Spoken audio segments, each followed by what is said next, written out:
শরীফের বাইরে কাফেলা চলে গেল।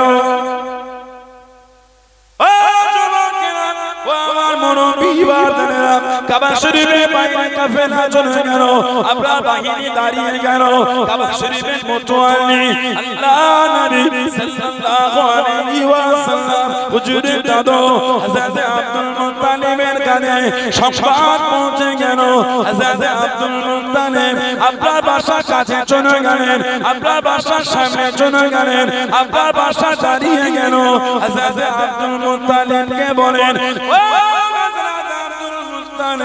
আপনি হলেন কাবা শরীফের প্রধান মোতওয়াল্লি। কাবাটাকে ভেঙে দেবো, কাবাটাকে ভেঙে দেবো, কারোর কোনো ক্ষতি করবো না, কাবাটাকে ভেঙে চলে যাবো। হযরত আব্দুল মুত্তালিব জানিয়ে দেন, ও আপনি আমার আরবের মানুষের উট দুম্বা ভেড়াগুলো চুরি করে নেন। আপনার সৈন্যরা আমাদের উট দুম্বা ভেড়া চুরি করে নিয়েছে। আমি আব্দুল মুত্তালিবের 200 খানা উট চুরি করে নিয়েছে। আমার মাল ফিরিয়ে দেন, আমার মাল আমাকে দিয়ে দেন, 200টা উট ফিরিয়ে দেন। আব্দুল মুত্তালিবকে জানিয়ে দিল, ও আব্দুল মুত্তালিব, আপনি হলেন কাবা শরীফের প্রধান মোতওয়াল্লি। কাবাটাকে ভেঙে দেবো, ওটার চিন্তা করো না, ওটার জন্য চিন্তা করলেন না। 200 উটের চিন্তা হয়ে গেল। হযরত আব্দুল মুত্তালিব জানিয়ে দিলেন, ও আল্লাহ পাক আমাকে 200 উটের মালিক করে দে। আমার মাল আমাকে ফিরিয়ে দেন, আমার মাল আমাকে দিয়ে দেন। কাবার মালিক আমি না, যিনি কাবার মালিক, যিনি কাবাকে হিফাজত করা করবে। জোরে বলুন সুবহান, আর একটু জোরে বলুন সুবহান। কাবার মালিক আমি না, 200 উটের মালিক আমি। আমার মাল দিয়ে আব্দুল মুত্তালিব, যিনি ছিলেন কাবা শরীফের প্রধান মোতওয়াল্লি, যে কাবা শরীফ ভাঙতে এসেছিল আবরাহা বাদশা, যে কাবা শরীফ ভাঙতে এলো আবরাহা 570 খ্রিস্টাব্দে। আল্লাহ নবী সাল্লাল্লাহু আলাইহি ওয়াসাল্লাম যে 570 এর দুনিয়ায় এসেছে। আবরাহা বাদশা কাবা শরীফ ভাঙতে আসার 50 থেকে 55 দিন পরে হুজুর দুনিয়ায় তাশরীফ এনেছেন। 50 থেকে 55 দিন পরে আবরাহা বাদশা ইয়েমেন দখল করে। ইয়েমেনের রাজধানী ছিল সানা। এই সানা নামক রাজধানীতে একটা বড় গির্জা তৈরি করে, বড় গির্জা তৈরি করে এলান করে দিল, আর কাবা শরীফের দিকে ইবাদত হবে না, এবার এই গির্জায় ফিরে ইবাদত হবে। তৎকালীন আরবের লোক ক্ষিপ্ত হয়ে গিয়ে ওই গির্জায় আগুন ধরিয়ে দিয়েছে। আর একটা বর্ণনা, লুকিয়ে লুকিয়ে গির্জায় মল মূত্র ত্যাগ করতে লাগলো। এতে আবরাহা বাদশা ক্ষিপ্ত হয়ে গিয়ে 570 খ্রিস্টাব্দে 7000 সৈন্য আর 13টা হাতি নিয়ে বার হয়েছে কাবা শরীফ ভাঙবে বলে। আল্লাহ পাক কোরআন শরীফে একটা সূরা দিয়েছেন, সূরা ফিল, হাদিস সূরা। আলাম তারা কাইফা ফাআল রাব্বুকা বিআসহাবিল ফিল। আপনি কি দেখেন না আসহাবে ফিলের সাথে আল্লাহ পাক কি ব্যবহারটা করেছে?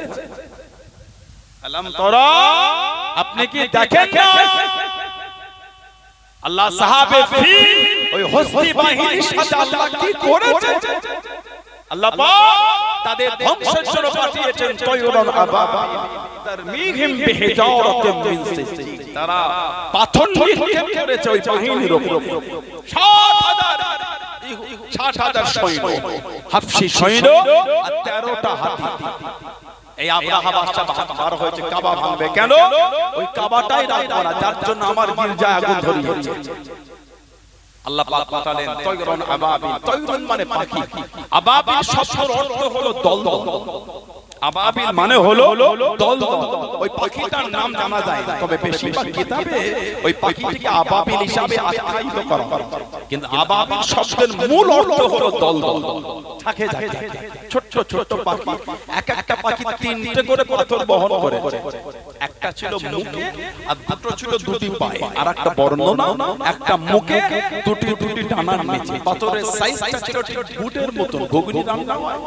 কোন বর্ণনায় পাথর, কোন বর্ণনায় পোড়া মাটি। ওই উড়ে উড়ে এসে আব্রাহা বাহিনীর উপর নিক্ষেপ করেছে। ওই ছোট্ট ছোট্ট পাথর যার শরীরে যেখানে পড়েছে ওখানে ফুটো হয়ে হাড় গোশত মুচিরে ভেঙে নামিয়ে গেছে। জোরে বলো, আর একটু জোরে বলা গেল না? মক্কা শহীদা ওই কাবা থাকবে না, ভাঙবে যিনি মালিক তিনি রক্ষা করবেন। সুবহানাল্লাহ বলো। আল্লাহ পাক ওই ছোট ছোট পাখি পাঠিয়ে গোটা বাহিনী ৬০,০০০ সৈন্য আল্লাহ পাক জমিনের সাথে মিশিয়ে দিয়ে কাবা শরীফকে আল্লাহ হেফাজত করলেন। জোরে বলুন না সুবহানাল্লাহ। আল্লাহ নবী সাল্লাল্লাহু আলাইহি ওয়াসাল্লাম হুজুর দুনিয়ায় আসবে, মা বাপ আল্লাহ আগে এক জায়গায় জড়ো করেছে। বাপ হিসাবে আল্লাহ পাক পছন্দ করেছে হযরত খাজা আব্দুল্লাহ, আর মা হিসাবে আল্লাহ কবুল করলেন সাইয়্যিদা তাহিরা তাইয়্যিবা হযরত আমিনা রাদিয়াল্লাহু তাআলা। খাজা আব্দুল্লাহ রাদিয়াল্লাহু আনহুর সঙ্গে নবীর আম্মার বিয়ে হলো। বাসর রাত্রিরে নবীর আব্বার কপালে একটা আলো বার হতো। উনি যখন মক্কা শরীফে হাঁটতেন মেয়েরা ঘিরে ঘিরে বলতেন আমাকে বিয়ে করো, আমাকে বিয়ে করো। আল্লাহর হুকুম ওই বাসর রাত্রিরে ওই কপাল পেশানি থেকে নূরে মুহাম্মাদিটা আল্লাহ নবীর আম্মার রেহেমের মধ্যে আল্লাহ দিয়ে দিলেন। বলুন সুবহানাল্লাহ। খাজা আব্দুল্লাহ এবার মক্কা শরীফে ঘুরলে মেয়েরা কেউ আটকাত না। উনি একদিন নিজেই বললেন, এই তোমরা আমাকে বিয়ে করার জন্য তো পাগল হতে আর তো বলো না। মক্কা শরীফের মেয়েরা বলতেন যে জন্য বলতাম সেটা আর আপনার মধ্যে না। তার মানে না আপনার কপালে একটা নূরের চমক দেখতে পেতাম, সেই নূর আর দেখতে পাচ্ছি না। আমরা ওই নূরটার পাগল ছিলাম। জোরে বলুন না সুবহানাল্লাহ। হযরত আমিনা রাদিয়াল্লাহু আনহা আল্লাহ পাক আমার নবীকে ধীরে ধীরে মায়ের গর্ভের মধ্যে বড় করছে। ধীরে ধীরে মায়ের রেহেমের মধ্যে রাসূল বড় হলো। নবী পাকের আম্মা বলে এক এক রাতে আমার সাথে এক এক রকম অলৌকিক ঘটে যাচ্ছে। হযরত আমিনা বলেন এক এক রাতে আমার কাছে এক একজন নবী আসতেন। বলুন না সুবহানাল্লাহ। আমাকে যে সংবাদ দিয়ে দিতেন। হযরত আমিনা বলে আমি মক্কা শরীফে জীর্ণ ভগ্ন আমার এই বাড়িতে শুয়ে শুয়ে শাম দেশে কারা ব্যবসা করতে যেত তাদের করে আমি এখান থেকে দেখতে পেতাম। বললেন না সুবহানাল্লাহ, বলেন আলহামদুলিল্লাহ। একটা কিতাব আছে মুসনাদ আহমদ ইবনে হাম্বল, চার ইমামের এক ইমাম ইমামে আহমদ ইবনে হাম্বল রাহমাতুল্লাহ কিতাব লিখেছেন। জানার মাজারটা হলো বাগদাদের শহর। আমি সপ্তাহ গুনার মাজার জিয়ারত করেছিলাম। ইমামে আহমদ ইবনে হাম্বল ইরাকে বাগদাদ শরীফের শহর ওর মাজার। জানাক আল্লাহ 10 লক্ষ খালি হাদিসের হাফেজ করেছে ইমাম আহমদ ইবনে হাম্বল রাহমাতুল্লাহ। এত আলা মাকাম আল্লাহ ওনাকে দিয়েছেন। জানা যায় কোন বর্ণনায় 8 লক্ষ, কোন বর্ণনায় 10 লক্ষ, কোন বর্ণনায় 20 লক্ষ মানুষ জানাজার নামাজ পড়েছে। উনি কিতাবে লিখেছেন 16,700 নম্বর হাদিস। 16,700 নম্বর হাদিস এসেছে মুসনাদ আহমদ ইবনে হাম্বলে। আল্লাহ নবী সাল্লাল্লাহু আলাইহি ওয়াসাল্লাম নবী পাকের আম্মার কথা বলছেন যে আমার মা আমাকে যখন ভূমিষ্ঠ করে জন্ম দিলেন, আমার মা যখন আমাকে ভূমিষ্ঠ করলেন, রাআত হিনা ওয়াদাআতুহু নূর, রাআত হিনা ওয়াদাআতুহু নূর। হুজুর বলে আমার মা যখন আমাকে ভূমিষ্ঠ করলেন, আমার মা আমাকে দেখলেন নূর। জোরে বলেন আযাত মিনহু কুসুরিশ শাম। নবী বলতে ওই নূরটা আমার মা দেখেছেন শাম দেশের রাজপ্রাসাদগুলোকে আলোকিত করে দিয়েছে। জোরে বলুন না সুবহানাল্লাহ। আল্লাহ নবী সাল্লাল্লাহু আলাইহি ওয়াসাল্লাম দুনিয়ায় তাশরীফ আনলেন। হযরতে নবী পাক সাল্লাল্লাহু আলাইহি ওয়াসাল্লামের একজন ফুফু মা ছিলেন সাফিয়া বিনত আব্দুল মুত্তালিব রাদিয়াল্লাহু তাআলা। উনি মুসলমান হয়েছিলেন। আল্লাহ নবী নিজের ফুফু, হুজুরের 6টা ফুফু ছিলেন। হুজুরের 6টা ফুফু, তার মধ্যে একজন সাফিয়া বিনত আব্দুল মুত্তালিব। হযরত সাফিয়া উনি মুসলমান হয়েছেন রাদিয়াল্লাহু তাআলা। আর দুজনের নামে মতনৈক্য আছে। 6 জনের নামে 3 জনের কথা এসেছে। আর তার আগে হুজুর দ্বীনের দাওয়াত দিবার আগে ইন্তেকাল হয়ে গেছে। ওজন্য তাদের কাছে শরীয়তে মুহাম্মাদের হিসাব নেওয়া হবে না। সাফিয়া বিনত আব্দুল মুত্তালিব বলেন হযরত মুহাম্মদ সাল্লাল্লাহু আলাইহি ওয়াসাল্লাম দুনিয়ায় আসছে, আমি পাশেই ছিলাম। আমি আমার ভাতি আমার ভাইয়ের মেয়ে ছেলেকে গোসল দেব বলে চিন্তা করলাম। আমার কানে একটা আওয়াজ হলো ওনাকে গোসল দেয়া লাগবে না, উনি পরিষ্কার অবস্থায় দুনিয়ায় তাশরীফ এনেছেন। যদি বলুন সুবহানাল্লাহ। আল্লাহ নবী সাল্লাল্লাহু আলাইহি ওয়াসাল্লাম দুনিয়া জমিনে এলেন, হুজুর আমার ধীরে ধীরে বড় হচ্ছে। আল্লাহ নবী বড় বড় যাই হুজুর দুধ মার কাছে লালিত পালিত হলেন। 2 বছর থাকা নবী পাক দুধ মার কাছে 4 বছর ছিলেন, 2 বছর বেশি ছিলেন। কেন? 2 বছর পরে যখন হালিমাতু সাদিয়া রাদিয়াল্লাহু আনহা নবীকে দিতে এলেন, তখন মক্কা শরীফে একটা রোগ চলছিল, বিমারি চলছিল। তখন ওনাকে বলা হলো যদি আপনি আরো কিছুদিন রাখতেন। আল্লাহ নবীকে আবার হালিমাতু সাদিয়া নিয়ে গিয়েছিলেন, ওজন্য ওনার কাছে নবী পাক 4 বছর ছিলেন। হালিমাতু সাদিয়া বলছেন যেদিন থেকে আমার বাড়িতে মুহাম্মদ সাল্লাল্লাহু আলাইহি ওয়াসাল্লাম এসেছেন, সেদিন থেকে আল্লাহ আমার বাড়িতে বরকত আর বরকত শুরু করেছে। যখন কারোর বাড়ির বাগানে খাজুর থাকতো না, আমার বাড়ির খাজুরের বাগানে এত খাজুর হতো পেরো শেষ করতে পারতাম না। আমার বাড়ির বকরির বাটে এত দুধ আল্লাহ বরকত দিয়েছেন, দুধ দহন করে ফুরাতো। বলুন না সুবহানাল্লাহ। আল্লাহ নবী সাল্লাল্লাহু আলাইহি ওয়াসাল্লাম 4 বছরে হুজুর যখন গেলেন, হুজুরের প্রথম সিনা চাক হয়েছিল। হুজুরের প্রথম সিনা চাক হলো মানে হুজুর গোটা সিনা মোবারকটাকে চিরে ভেতর থেকে সব বার করে হুজুরের জমজমের পানি দিয়ে হুজুরের সিনা মোবারকের ভেতরে সবকিছু ধুয়ে আমার আস্তে রাখা হয়েছিল। প্রথম সিনা চাক হয়েছিল হুজুর 4 বছর বয়সে। আল্লাহ নবী তো তোমার মনের সঙ্গে খেলতে বার হয়ে গেলেন। আল্লাহ নবী টুকটুক করে হুজুরকে নিয়ে যায়, কারা জানো দুজন। আল্লাহ নবীর দুদিক থেকে ধরে নিয়ে টুকটুক করে পাহাড়ে পদদেশে নিয়ে গিয়ে আল্লাহ নবীকে শুইয়ে দিয়ে হুজুরের বুকটাকে চিনে বুকের ভেতর থেকে বার করে ওটাকে ধোয়া শুরু করে দেন। আল্লাহ নবী দুধ মাতার ছুটে ছুটে চলে গেলেন। আল্লাহ নবীর দুধ মাকে জানিয়ে দিলেন, আম্মা জান আমাদের দুধ মাকে কারা জানো দুজন নিয়ে গিয়ে পাহাড়ের পদদেশে শুইয়ে দিয়ে বুকটাকে চিনে সবকিছু বার করে পানি দিয়ে ধোয়া শুরু করে দিয়ে ও যুবকেরা, আল্লাহ নবী সাল্লাল্লাহু আলাইহি ওয়াসাল্লাম হুজুরের দুধ মা চিন্তিত হয়ে গেলেন। হযরত হালিমাতু সাদিয়া রাদিয়াল্লাহু তাআলা কাঁদতে কাঁদতে ছুটতে লাগলেন, কেঁদে কেঁদে আল্লাহ নবীর কাছে গিয়ে দাঁড়িয়ে গেলেন। আল্লাহ নবীর পাশে গিয়ে দাঁড়িয়ে গিয়ে আল্লাহ নবীর দিকে তাকালেন।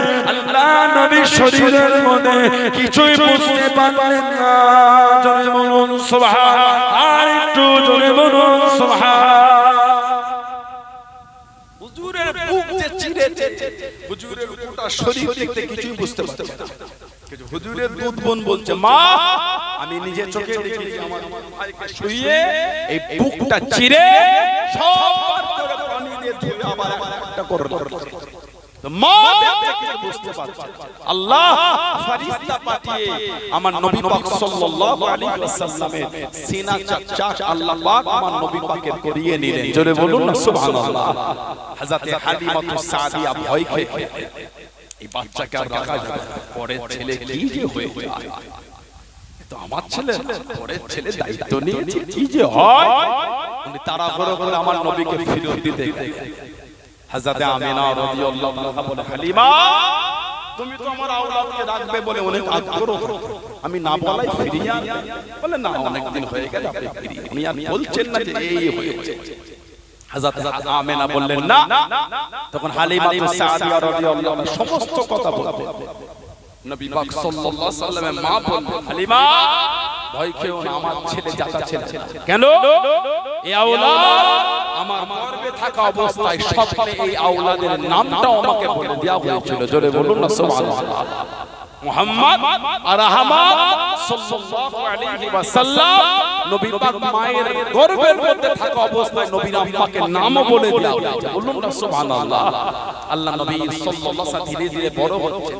হুজুরের বয়স তখন হলো 6। হুজুর মায়ের সাথে নানার বাড়িতে গেলেন। হুজুরের নানার নাম হলো আব্দুল ওয়াহাব জুহুরি। হুজুরের নানার নাম আব্দুল ওয়াহাব জুহুরি। নানার বাড়ি গেলে ফেরার পথে 7 বছর বয়স আবওয়া নামক জায়গায় নবী পাকের আম্মা ইন্তেকাল হল। ইন্না লিল্লাহি ওয়া ইন্না ইলাইহি রাজিউন। এই আবওয়া নামক জায়গায় নবীর আম্মা মাদফুন দাফন হলেন। নবী পাক ওখান থেকে মক্কা শরীফে ফিরেছিলেন নবী পাকের দুধ মা হযরতে উম্মে আইমান নবী পাকের দুধ মা কটা বলো হুজুরের দুধ মা ছিলেন তিনটি কটা হালিমাতুস সাদিয়া রাদিয়াল্লাহু আনহা ওনার থেকে নবী পাক সবথেকে বেশি দুধ পান করেছেন কম বেশি দুবার আরেকজন হলে হযরত উম্মে আইমান আরেকজন হলে হযরত সুয়াইয়া আমার নবী দুধ মা ছিলেন তিনটি তবে সবথেকে বেশি দুধ পান করেছেন হালিমাতুস সাদিয়া রাদিয়াল্লাহু তাআলা জানার মাজারটা হলো মদিনা শরীফের জান্নাতুল বাকির মধ্যে মদিনা শরীফ জান্নাতুল বাকির ভিতর কিতাবে এসেছে নবী পাকের দুধ মা উম্মে আইমান ওনার সাথে আল্লাহর নবী মক্কা শরীফে ফিরে মাও চলে গেল বাপও আগে তো চলে গেল দাদু চলে গেল চাচা আবু তালিব উনি ইসলাম কবুল করেন তবে নবী পাকের প্রতি খুব ভালোবাসা নবী চাচা আবু তালিব খুব ভালোবাসতেন হুজুরকে সব দিক থেকে গাইড করেছেন কিতাবে এসেছে জাহান্নামের সবথেকে কম আযাব ওনার জন্য ওনার পায়ে খালি দুটো জুতো পরানো হবে সবথেকে কম আযাব কিতাবে এসেছে পায়ে জাহান্নামের জুতো পরাবার জন্য মাথার ঘেনুটা টকটক করে ফুটবে সবথেকে কম আযাব উনি ইন্তেকাল হলে নবী পাকের উপর আবার নতুন করে জুলুম শুরু হয়ে গেল আবু তালেব মুসলমান হননি তবে হুজুরের দ্বীন প্রচারে উনি কোনোদিন বাধা দেননি হুজুরের ইসলাম প্রচারে উনি কোনোদিন বাধা দেননি আল্লাহ নবী সাল্লাল্লাহু আলাইহি ওয়াসাল্লাম ছোট থেকে নিয়ে নিয়েছেন হযরত আলী মুর্তদা রাদিয়াল্লাহু আনহু বাচ্চা বেলা থেকে হুজুর ওনাকে নিজের কাছে রাখতেন অল্প বয়সের মধ্যে সবথেকে প্রথম মুসলমান হয়েছিলেন শেরে খোদা মাওলাই আলী মুর্তদা রাদিয়াল্লাহু তাআলা আনহু জোরে বলুন সুবহানাল্লাহ কোন বর্ণনায় 7 কোন বর্ণনায় 9 বছর বয়সে উনি মুসলমান হয়েছেন হযরত আলী মুর্তদা রাদিয়াল্লাহু তাআলা আর বয়স্কদের মধ্যে সর্বপ্রথম মুসলমান হযরত আবু বকর সিদ্দিক রাদিয়াল্লাহু আনহু আর মেয়েদের মধ্যে হযরত সাইয়্যিদা তাহিরা তাইয়্যিবা মা খাদিজা রাদিয়াল্লাহু তাআলা আনহা জোরে বলুন সুবহানাল্লাহ এদিকে আবু তালেব যখন মারা গেলেন এদিকে মা খাদিজা যখন ইন্তেকাল হয়ে আমার নবীর উপর নতুন করে আওয়াজ জুলুম শুরু হয়েছে আল্লাহ নবীকে দ্বীন প্রচার করতে দেন না হুজুরকে বড় কষ্ট দিয়েছে হুজুর 3 বছর হুজুর কষ্ট করে লুকিয়ে দ্বীন প্রচার করেছে সে আবি তালেব হয়েছিল আল্লাহ নবী লুকিয়েছিলেন হুজুরকে বন্দী করা হয়েছে কোন কোন বর্ণনা এসেছে হুজুর গাছের পাতাও খেয়েছে কষ্ট আল্লাহর হুকুম হুজুরকে এক করে বন্দী করে দিল কোন কোন বর্ণনায় গাছের পাতা হুজুর চিবিয়েছেন এত কষ্ট আমাদের নবীকে দিয়েছে আল্লাহ নবী সাল্লাল্লাহু আলাইহি ওয়াসাল্লাম দ্বীনের প্রচার করলেন নবুয়তের নবম বছরে হুজুর তায়েফে গেলেন নবুয়তের নবম বছরে হুজুর তায়েফে গেলেন আল্লাহ নবীকে তায়েফে বড় কষ্ট দিল হুজুর কম বেশি তায়েফে কিছু ছিল এত কষ্ট আমাদের নবীকে দিয়েছিল এত মার হুজুরকে নূরের বদন শরীফটা ফেটো রক্ত গড়িয়ে গিয়েছিল তারপরও কিন্তু আমাদের নবী দ্বীনের প্রচার বন্ধ করে জোরে বলুন সুবহানাল্লাহ আর জোরে বলা গেল না সুবহানাল্লাহ আল্লাহ নবী সাল্লাল্লাহু আলাইহি ওয়াসাল্লাম দ্বীনের দাওয়াত দিতে আল্লাহ নবীকে ধাক্কা দিয়ে দিল নাম হলো আবু লাহাব উনি আমার নবীর চাচা নিজের চাচা ছিলেন আবু লাহাব আমার নবীকে ধাক্কা দিল আল্লাহ নারাজ হয় কুরআন শরীফের একটা সূরা নাযিল করে তাব্বাত ইয়াদা আবি লাহবি ওয়া তাব্বাত ইয়াদা আবি লাহবি ধ্বংস হোক আবু লাহাব ধ্বংস হোক আবু লাহাবের হস্ত যে হাত দিয়ে আমার রাসূলকে ধাক্কা দিয়েছে মা আগনা আনহু মালুহু ওয়া মা কাসাব কোন কাজে আসে না যা সে ইনকাম করেছে উপার্জন করেছে উম্মে জামিয়া পাথর হাতে নিয়ে বার হয়ে গেল ও যুবকেরা আল্লাহ নবী সাল্লাল্লাহু আলাইহি ওয়াসাল্লাম আমাদের নবীকে মারবে বলে আমাদের নবীকে ছুঁড়বে বলে উম্মে জামিল হাতে হাতে পাথর নিয়ে বার হয়ে গেল ছুটে ছুটে আল্লাহ নবীর কাছে থেকে দাঁড়িয়ে গেল আল্লাহ নবীর নিকটে গিয়ে দাঁড়িয়ে গেল ও যুবকেরা আল্লাহ নবীকে দেখতে পেল না, আল্লাহ নবীকে নজরে পেল না। উম্মে জামি জিজ্ঞাসা করলো, ও হযরত আবু বকর রাদিয়াল্লাহু তাআলা আনহু, হযরত মুহাম্মদ সাল্লাল্লাহু আলাইহি ওয়াসাল্লাম উনি যে কোথায় লুকিয়ে গেলেন, উনি যে কোথায় চলে গেলেন, হযরত আবু বকর জানিয়ে দেন। আল্লাহ নবী কোন জায়গায় লুকায় নাই, আল্লাহ নবী এইখানেতে হাজিরা দেন। আল্লাহ রাব্বুল আলামিন উম্মে জামিলের জন্য, আমাদের নবীর জন্য পর্দা করে দিলেন। জোরে বলুন সুবহান, আর একটু জোরে বলুন সুবহান। সব দেখতে পাচ্ছেন, নবী দেখতে পাচ্ছেন, দূর থেকে হুজুরকে দেখে পাথর তুলেছে মার। কেন? ওই যে বললেন তাব্বাত ইয়াদা আবি লাহবি ওয়া ধ্বংস হোক আবু লাহাব, ধ্বংস হোক তার হস্তদ্বয়। আল্লাহ কোরআন শরীফের আয়াত দিয়েছে, ওটা শুনে রাগান্বিত হয়ে হুজুরকে পাথর ছুঁড়ছে। দূর থেকে দেখে কাছে গেছে, কাছে গিয়ে রাসূল দেখতে পায়। জোরে বলে আল্লাহ ওর চোখে পর্দা দিয়ে দিয়েছে। বলুন সুবহানাল্লাহ। আমার হুজুর যখন হেঁটে হেঁটে যেতেন, সাহাবারা হুজুরকে ঘিরে দিতেন, কোন জায়গায় দাঁড়ালে হুজুরকে ঘিরে ঘিরে। আল্লাহ কোরআন শরীফের আয়াত দিয়ে বললেন, আল্লাহু ইয়াসিমুকা মিনান নাস। হাবিব, আপনাকে ঘেরা লাগবে না, মানুষের কাছ থেকে আমি আল্লাহ আপনাকে হেফাজত করব। আল্লাহু ইয়াসিমুকা মিনান নাস, মানুষের কাছ থেকে আমি আল্লাহ আপনাকে রক্ষা করব। জোরে বলুন না সুবহানাল্লাহ। আমার ভাইয়েরা, বাচ্চারা, ছেলেরা, যুবকেরা, মুরব্বিরা, আমাদের নবী দ্বীনের দাওয়াত দিতেন। ধীরে ধীরে রাসূলুল্লাহর হাতে হাত দিয়ে টুক টুক করে সাহাবারা সব মুসলমান হতেন। ইসলামের প্রথম হিজরত হয়ে গেল। নবুয়তে কম বেশি পঞ্চম বর্ষে ইসলামের প্রথম হিজরত হলো আবিসিনিয়া, ইথিওপিয়া, হাবশা। ইথিওপিয়া, আবিসিনিয়া, হাবশা 12 জন হিজরত করেছে প্রথম। তার মধ্যে 4 জন মহিলা ছিলেন। ইথিওপিয়ায় চলে গেলেন, খবর পেলেন মক্কা শরীফে সব মুসলমান হয়ে গেছে। কারণ কুরাইশরা কাবা শরীফের চাতানে একটা ওই সমাবেশ করেছে। ওই সমাবেশে গিয়ে আমার নবী কোরআন শরীফ তেলাওয়াত করে সিজদায় গিয়েছিলেন। হুজুরের তেলাওয়াত শুনতে শুনতে ওরা তো মুগ্ধ হয়ে গেছিল, হুজুরের সাথে ওরাও সিজদায় চলে গেছে। এই কথাটা ইথিওপিয়ায় পৌঁছে গিয়েছে, মক্কা শরীফে সব মুসলমান হয়ে সিজদা দিচ্ছে। কিন্তু লোক তো জানে না। সাহাবারা আবার ইথিওপিয়া থেকে ফিরে এসে খবর পেল ভুয়া মিথ্যা। আবার হিজরত হলো 83। কম বেশি 17 থেকে 18 জন তার মধ্যে মহিলা ছিল। সাহাবারা ইসলামের প্রথম হিজরত করেছে ইথিওপিয়া, হাবশা, আবিসিনিয়া, নাজ্জাসি বাদশা। যে নাজ্জাসি বাদশা জানাজাটা আল্লাহর রাসূল পড়িয়েছিলেন।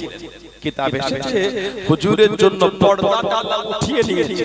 হুজুর দূর থেকে ওনার জানাজা থেকে আল্লাহ রাসূল জানাজা পড়িয়েছিলেন। জোরে বলুন, আর একটু ভালোবাসা বলা গেল না সুবহানাল্লাহ। আমার মায়েরা, বাপজানেরা, ছেলেরা, যুবকেরা, সাহাবাদের উপর জুলুম হয়েছে।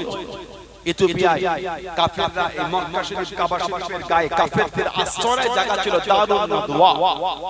দারুন নাদওয়া এইখানে আলোচনা করে সাহাবাদের মধ্যে পরবর্তী সময় মুসলমান হয়েছিলেন, ওনাকে পাঠালেন যান হযরত আমর ইবনুল আস রাদিয়াল্লাহু তাআলা। আমর ইবনুল আস যিনি 8ম হিজরিতে মুসলমান হয়েছেন, ওনাকে পাঠিয়েছিল যাও তোমার সাথে নাজ্জাসি বাদশার বন্ধুত্ব, তুমি ওনাকে গিয়ে বলো যেন ওরা মুসলমানদের এই মক্কা শরীফে ফিরিয়ে দেয়, তা না ওদের উপর জুলুম হচ্ছে না। উনি অনেক মাল সম্পদ নিয়ে গিয়ে দিলেন। নাজ্জাসি বাদশা খুশি হলো, মুসলমানদের বিরুদ্ধে বলতে সাহাবাদের ডাকা। সাহাবাদের বললেন তোমরা কিসের প্রচার করো? সমস্ত কথা বললেন। নাজ্জাসি বাদশার মনটা নরম হয়ে গেল। বলুন সুবহানাল্লাহ। আবার ছাড়া আমার ইবনুল আস চিন্তা করেন এত হলো না। পরের দিন আবার বাদশাকে বলেছে যে এরা আপনাদের ওই ঈসা ইবনে মারইয়াম সম্পর্কে নোংরা নোংরা কথা বলে। আবার সাহাবাদের ডেকেছে। এই কথাটা কি সত্য? সাহাবারা নবী পাকের জবান থেকে যা শুনেছেন বললেন যে আমরা হযরত ঈসা আলাইহিস সালামকে মানি এবং তাঁর মা হযরত মারইয়াম তানাকেও মানি। আর ঈসা নবী আলাইহিস সালাম উনি আল্লাহর নবী, যাকে আল্লাহ বিনা পাপে দুনিয়ায় পাঠিয়েছেন। সূরা মারইয়ামের কিছু অংশ তিলাওয়াত হচ্ছে। নাজ্জাসী বাদশা সহ ওনার দরবারের সমস্ত মানুষ এত কাঁদা কেঁদেছিল, চোখের পানিতে দাঁড়িয়ে ভিজে বুক ভিজে গেছে। নাজ্জাসী বাদশা বললে, যাও তোমরা নির্দ্বিধায় ইথিওপিয়ায় বসবাস করো, তোমাদের আর কেউ বাধা দেবে না। আর ওই মাল সামান ফিরিয়ে আমার ইবনুল আস হুজুরকে বলবে, তুমি আমার বন্ধু বলে তোমায় ছেড়ে দেব, তবে দ্বিতীয়বার এদের বিরুদ্ধে আর বিচার দেবে না, তুমি আমার চোখের সামনে থেকে বার হয়ে যাও। আমার ইবনুল আস রাদিয়াল্লাহু তাআলা মন দুঃখ নিয়ে ফিরে আসে। খালি নাজ্জাসী বাদশা বলেছিলেন, তুমি এত শিক্ষিত হবার পরও এখনো হক দিনটা মানতে পারলেন না। এই লাস্টের কথাটা ওনার অন্তরে ধাক্কা দিয়েছিল। যিনি অষ্টম হিজরিতে নবী পাকের দরবারে গিয়ে হুজুরের নূরের হাতটা ধরে মুসলমান হয়েছিলেন। জোরে বলুন। জানাকে ওমর রাদিয়াল্লাহু তাআলা 14 হিজরিতে মিশরের গভর্নর করে পাঠিয়েছিলেন। 14 হিজরি ওমর রাদিয়াল্লাহু তাআলা কে হযরত ওমর ইসলাম জাহানের দ্বিতীয় খলিফা, রাতের অন্ধকারে কাঁদতে কাঁদতে বার হয়ে গেলেন কোথায়? হযরতে হুযায়ফা বিন ইয়ামান রাদিয়াল্লাহু তাআলা দরবারে। জানার মাজারটা বাগদাদ শরীফ থেকে বেশ কিছুটা দূরে যেতে হয়। হযরতে হুযায়ফা বিন ইয়ামান রাদিয়াল্লাহু তাআলা ওনাকে বলা হয় আহিবু সিররি রাসূলুল্লাহ সাল্লাল্লাহু আলাইহি ওয়াসাল্লাম। উনি ছিলেন আমার নবী পাকের গোপন সংবাদের বাহক। ওনাকে বলা হয় নবী পাকের গোপন সংবাদের বাহক। আল্লাহ নবী হযরতে হুযায়ফাকে ডেকে নিলেন। ও যুবকেরা, আল্লাহ নবী জানিয়ে দিলেন, ও বাবা হুযায়ফা, এই নামগুলো শুনে নাও। এই ব্যক্তিগুলো হলো মুনাফিক, এই ব্যক্তিগুলো মুসলমান নয়, যারা মুসলমান সেজে মুনাফিকের কাজ করে নাই। ও যাদের নামগুলি তুমি কাউকে বলবে না, তুমি কাউকে শোনাবে না। হযরত ওমর রাদিয়াল্লাহু তাআলা কোন এক রাতে কাঁদতে কাঁদতে পার হয়ে গেলেন, চোখ ভরা পানি কাঁদতে কাঁদতে চলে গেলেন। হযরত হুযায়ফা রাদিয়াল্লাহু তাআলা বাড়ির দুয়ারে দাঁড়িয়ে আওয়াজ কানা দিতে লাগলেন। দরওয়াজা খুলে গেল, সালাম আদান হয়ে গেল। হযরত হুযায়ফা বিন ইয়ামান উনি জানিয়ে দিয়েছিলেন, ও খলিফাতুল মুসলিমিন, হুজুর আপনি মাফ করুন, এত রাতে আপনি আমার দুয়ারে কেন? আপনি যদি হুকুম করে দিলেন আমি আপনার বাড়িতে চলে যেতাম, আমি আপনার কাছে চলে যেতাম। হযরত ওমর রাদিয়াল্লাহু তাআলা আনহু চোখ ভরা পানি জানিয়ে দিলেন, ও হযরত হুযায়ফা, আমি ওমরের বড় চিন্তা হয়, আমি ওমরের বড় ভয় হয়। আল্লাহ নবী মুনাফিকের নামগুলি কাউকে বলে না, আপনাকে জানিয়ে দেন, আপনাকে শুনিয়ে দেন। আমি ওমর, আমার বড় চিন্তা হয় ওই মুনাফিকের নামের মধ্যে কি আমি ওমরের নামটাও আল্লাহ নবী আপনাকে বলেছে।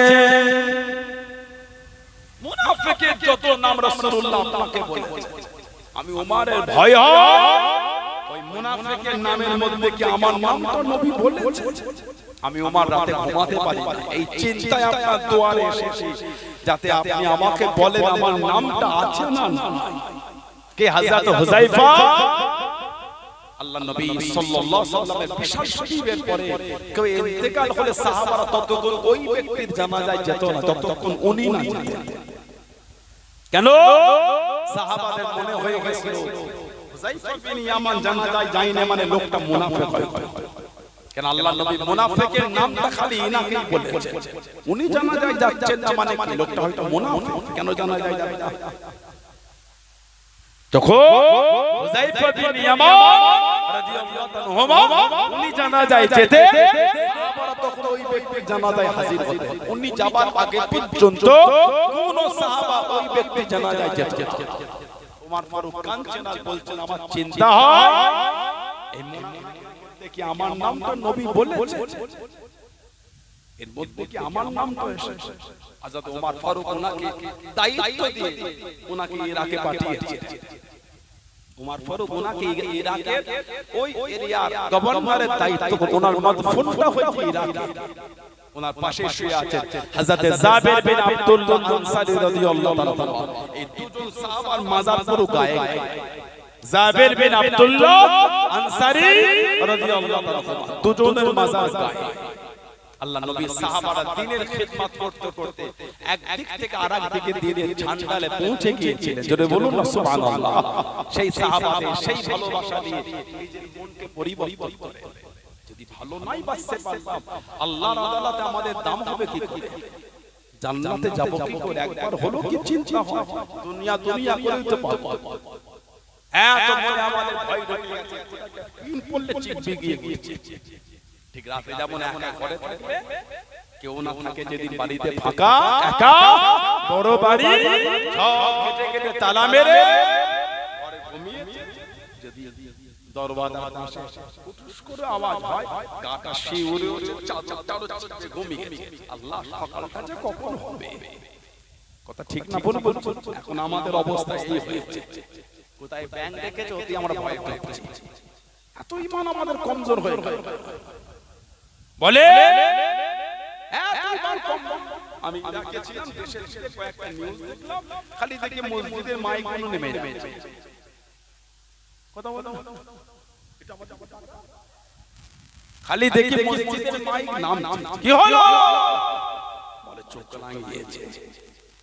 ও এক চোখ লাগানোতে ঈমান শেষ, সাউন্ডটা কন্ট্রোল, লিমিট একটা আছে, ভারতের সংবিধান নিয়ম রুলস বিধান, ওটা শুধু আমাদের জন্য না সবার জন্য, ঠিক না?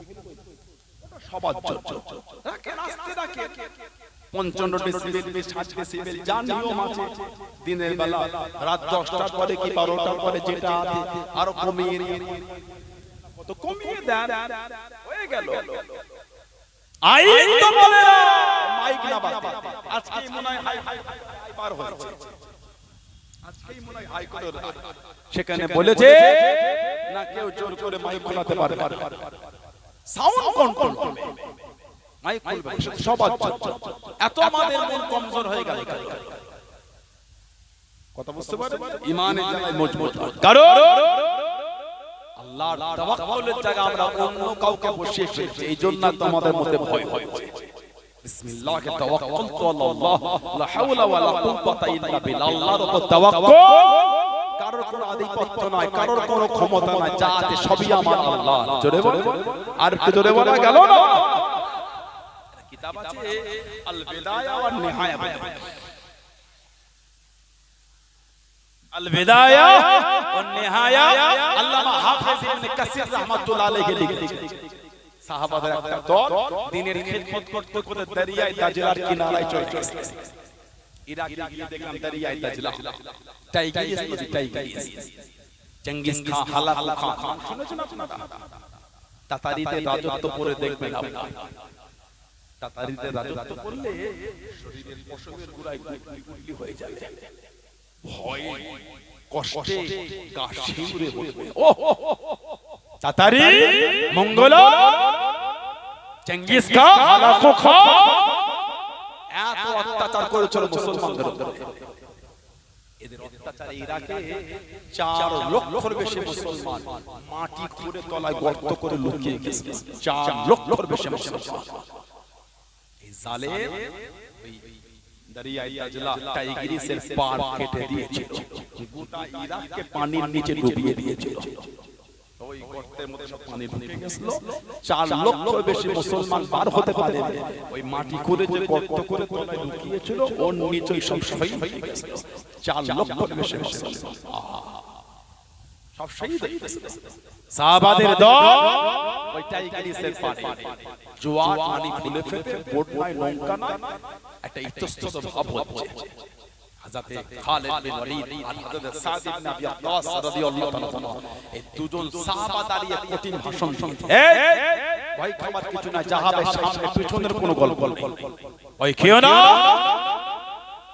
আমরা আল্লাহর দ্বীনের জন্য ভালো বিসমিল্লাহি তাওয়াক্কালতু আলাল্লাহ, যে তার ঘোড়া নিয়ে এই পানিতে নেমে পড়ে। সাহাবারা যে তার ঘোড়া নিয়ে নেমেছে, সাহাবারা বলছে আল্লাহে, আল্লাহ কসম করে বলছে সেদিন টাইগ্রিস নদীর পানিতে আমাদের পা ভিজা দূরের কথা, আমাদের ঘোড়ার পা ভিজা দূরের কথা, ঘোড়ার পায়ের নিচে খুর খর ওটাও সেদিন টাইগ্রিস নদীর পানি লেগে ভেজে নাই, শুকনোই ছিল। জোরে বলো সাহাবাদের ঘোড়া একদিক থেকে আরেক দিকে পার হয়ে যাচ্ছে, সাহাবাদের ঘোড়া পানিতে ভিজছে না। জোরে বলুন, কে হেফাজত করেছে? আমাদের সেই স্কুল কোথায়? নিয়ম বিধান সংবিধান যা আছে মেনে চলবে। অত ভয় খাবার তো কোনো গল্প না, ঠিক ঠিক। অত ভয় খাবার কি আছে? গত 2-3 দিন আগে নেটে ভালো ভিডিও হচ্ছে, কিছু নেরি দেখে চিল্লাচ্ছে, কিছু নেরি চিল্লাচ্ছে। ওদের বাংলাদেশ পাঠিয়ে দে, ওদের ওখানে পাঠিয়ে দে। এই পাগল নাকি? মাথা মাথা কাজ করে না? ভদ্র হন, নম্র হন, সভ্য হন। এটা আগস্ট মাস, দেশ স্বাধীনের মাস। 1947 এর 15ই আগস্ট জাতি ধর্ম বর্ণ নির্বিশেষে সমস্ত সম্প্রদায়ের মানুষ কাঁধে কাঁধ মিলিয়ে রক্তের স্রোত বইয়ে দেশ স্বাধীন করে। শুধু হিন্দু না, শুধু মুসলমান না, শুধু দলিত না, শুধু আদিবাসী না, শুধু জৈন না, শুধু পাঞ্জাবি না, শুধু শিখ না, শুধু বৌদ্ধ না, শুধু খ্রিস্টান না, সর্বধর্মের ভারতবাসী দেশ স্বাধীন করেছে ইংরেজদের জুলুম থেকে বেঁচে শান্তিতে বাঁচবো বলে। আজকে সেই এত বছর 80তম স্বাধীনতা পতাকা উত্তোলন করে আর দেশের মধ্যে আবার হিংসা ছড়াচ্ছে, মুসলমানের নাম শুনে গায়ে জ্বলন হচ্ছে। এসব কোনো ঠিক ভদ্র মাদ্রাসা লোককে উগ্র করে না, মাদ্রাসা লোককে সভ্য তৈরি করে। সুবহানাল্লাহ বলে। আমি এটা বলি না উগ্র করে না, শিক্ষা মানুষকে ভদ্রতা শেখায়, শিক্ষা সমাজ গঠন করতে শেখায়, ঠিক না? ভুল বলছি? মাদ্রাসা তো শিক্ষা হয়, মাদ্রাসায় শুধু আরবি পড়ানো হয় না, বাংলা পড়ায়, ইংলিশ পড়ায়, অঙ্ক পড়ায়, জিওগ্রাফি পড়ায়, ফিজিক্যাল সায়েন্স, লাইফ সায়েন্স, সমস্ত সাবজেক্ট পড়ায়। এত বিশ মাদ্রাসায় গিয়ে দেখেন হিন্দু ভাই বোন চাকরি করছে, তারা ওনারা জঙ্গি ট্রেনিং দিচ্ছে, এগুলো বলতে হয়। শিক্ষাকে নিয়ে এত বাজে কথা বলতে না। কোন মানুষ অন্যায় করেছে, সেটা মুসলমান হোক, হিন্দু হোক, দলিত হোক, আদিবাসী হোক, জৈন হোক, খ্রিস্টান হোক, বৌদ্ধ হোক, পাঞ্জাবি হোক, গুজরাটি হোক, মারাঠি হোক, শিখ হোক, যেই হোক, অন্যায় তার জন্য তার ধর্মকে গালি দিচ্ছে, ঠিক না? আল্লাহ আমাদের সমাজে শান্তি দান, সর্বধর্মের মানুষের মধ্যে আল্লাহ ভালোবাসা দিয়ে শান্তিতে কাঁধে কাঁধ মিলে বসবাসের তৌফিক দান করে। বলুন আল্লাহুম্মা আমিন। নোংরা লোকেদের হাত থেকে আল্লাহ আমাদের হেফাজত করে। বলুন আল্লাহুম্মা আমিন। দুরূদ শরীফ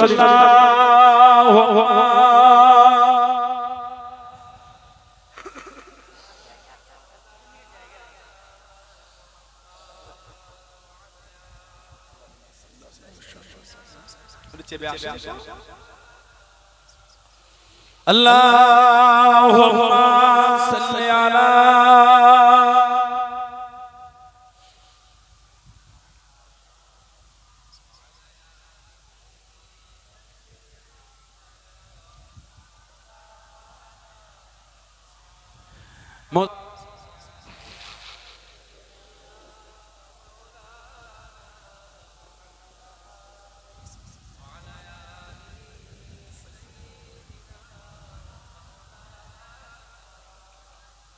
আমার ভাইয়েরা, বাচ্চারা, ছেলেরা, যুবকেরা, মুরব্বিরা, মায়েরা, বোনেরা, মেয়েরা, মহিলারা ভালো হন, শরীয়তের মধ্যে আসে, মনটাকে ভালো করেন, নামাজি ছেলেরা নামাজি হন, নামাজি হন, নামাজি। আল্লাহ আমাদের প্রত্যেককে আল্লাহ আমাদের মা বোনদের দ্বারা মেহেরবানি করে ছোট নামাজ আল্লাহ কায়েম করিয়ে না। বলুন আল্লাহুম্মা আমিন। জোরে বলে নিজেকে পরিবর্তন করে যারা হয়েছেন, যারা মেনেছেন, যারা মেনে চলেছেন, তাদের থেকে শিক্ষা নেন, জীবন তৈরি করেছেন, জীবন তৈরি করে আল্লাহর ওলি, আল্লাহ পাকের নেক বান্দা হযরতে বিশর আল হাফি রাহমাতুল্লাহ, জানার মাজারটা ইরাকের বাগদাদের শহরে, হযরতে বিশর আল হাফি রাহমাতুল্লাহ জানার সোহবতে কি বসতে হযরত ইমাম আহমদ ইবনে হাম্বল রাহমাতুল্লাহ। জোরে বলে বিশর আল হাফি রাহমাতুল্লাহ। এত আলা দরজা আল্লাহ ওনাকে দিয়েছে যে ইরাকে জমিনে গাউসুল আযম, পিরানে পে দস্তগীর গাউসুল আযম, মুহাম্মদ সুবহান কুতুবে রব্বানি গাউসুল সমদ ইমামে রব্বানি হযরতে বাবা আব্দুল কাদের জিলানী আল বাগদাদি রাহমাতুল্লাহ আলাইহি হুজুর শুয়ে আছে ইরাক বাগদাদ শরীফের শহরে শুয়ে আছে। আমাদের ইমাম ইমামে নুমান বিন সাবিত আবু হানিফা রাহমাতুল্লাহ আলাইহি যে বাগদাদের শহরে শুয়ে আছে, ওনার মাজারের পাশে শুয়ে আছে হযরতে জুনায়েদ বাগদাদি রাহমাতুল্লাহ। যে রাতে উনি ইন্তেকাল হয়েছে 24 থেকে 25 জন ওলি ওই রাতে স্বপ্ন দেখেছেন আল্লাহর নবী সাল্লাল্লাহু আলাইহি ওয়াসাল্লাম দুজন বাগদাদের শহরে ঘুরছে। আলহামদুলিল্লাহ বললেন না? বুখারী শরীফের রিওয়ায়াত মান রাআনি ফিল মানাম রাআল হক, যে আমাকে স্বপ্ন দেখলো সত্যি দেখলো আমি নবী আমাকেই দেখলো। 24 থেকে 25 জন আল্লাহর ওলি খব দেখছে আমাদের নবী যেন বাগদাদের শহরে ঘুরছে। স্বপ্নের মধ্যে নবীকে বলি ইয়া রাসূলুল্লাহ সাল্লাল্লাহু আলাইহি ওয়াসাল্লাম, হুজুর বিয়াদি মাপ চাই, আপনি বাগদাদের জমিন আমার হুজুর হেসে হেসে বলছেন আমার জুনায়েদকে একটু সাথে নিন, আমার জুনায়েদ ওকে সাথে নিন। ওই রাতে হযরত জুনায়েদ বাগদাদি রাহমাতুল্লাহ ইন্তেকাল হয়ে গেছে। এত আলা দরজা দিয়েছে হযরতে বিশর আল হাফি রাহমাতুল্লাহ, কিন্তু ওনার জীবনের প্রথম জীবনটা ছিল নোংরা। বাজে বাজে জায়গায় বসতেন, খারাপ জায়গায় আড্ডা দিতেন। উনি এক তারিখে কাশফুল মাহজুব বলে একটা কিতাব আছে, হযরত দাতা আলী হুসবিনী রাহমাতুল্লাহ কিতাব লিখেছেন। কাশফুল মাহজুব হযরত দাতা আলী হুসবিনী রাহমাতুল্লাহ, অনেক বড় কিতাব, 900 বছরের বেশি এই কিতাব লিখা, 900 বছর কাশফুল মাহজুব দাতা আলী হুসবিনী রাহমাতুল্লাহ কিতাব এসেছে। বিশর আল হাফি হেঁটে হেঁটে আসে, একটা কাগজের চিরকুট পেলে ওটাকে তুলে দিয়েছে, খুলে লেখা আছে বিসমিল্লাহির রহমানির রহিম। মনটার মধ্যে দাগ কাটলো, ওহো এ তো আমার আল্লাহ, বলুন না সুবহানাল্লাহ, এ তো আল্লাহর হুজুর। ওই নামটাকে নিয়ে বাড়ি দিতে যেমন জীবন পরিবর্তন হয়েছিল, জীবন ফিরে এলো। আল্লাহ পাকের ওলি, আল্লাহ পাকের নেক বান্দা হযরত ফুদাইল বিন আইয়াজ রাহমাতুল্লাহ। ফুদাইল বিন আইয়াজ কোরআন শরীফের একটা আয়াত শুনেছেন, 28 পারা সূরা হাদীদ 16 নম্বর আয়াত। কোরআন শরীফ 28 পারা সূরা হাদীদ 16 নম্বর আয়াত। আলাম ইয়ানিল লাযিনা